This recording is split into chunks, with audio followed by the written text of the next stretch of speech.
As someone working on digital security and constantly looking at phishing attacks, it was a surprise to see my own email being used for phishing purposes, and I wasn't really sure how to feel about it. Once I learned more about the attack, the fact that I had no idea how many people might have been lured with this email was a bit scary.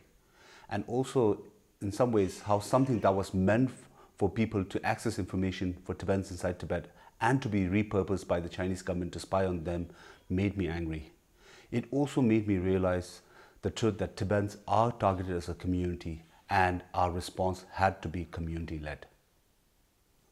Around 2012, one of the things that we were doing at Tibet Action was about trying to figure out how Tibetans inside Tibet can access information, specifically Tibetan media information.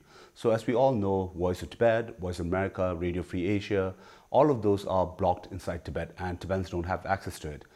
At that time, what was also a way for Tibetans to actually listen to these radio reports were through something called TuneIn, which is a global radio app. And it was possible for Tibetans inside Tibet to use TuneIn to listen to all these radio apps. At the same time, because of the fact that WeChat, which was being predominantly used inside Tibet because of its Chinese connection, at the same time, it was also possible for Tibetans inside Tibet to also use alternative communication apps such as Kakao, Line, and others. So one of the things that we did was, or not only we did, was through contacts. So I had a contact of mine who was a Tibetan member of parliament at that time, and he wanted to share some of these Android apps to his contacts inside Tibet. So what I did was set up all these APKs and also a guide on how to install these apps. So what happened in this attack was this email, and specifically his account, was compromised by the Chinese government.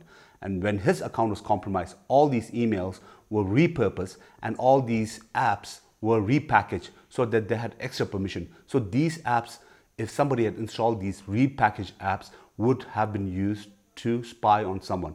So this is what happened around 2012, 2013. And this was the first time that we saw repackaged Android apps being targeted and being used by this Chinese government against Tibetans.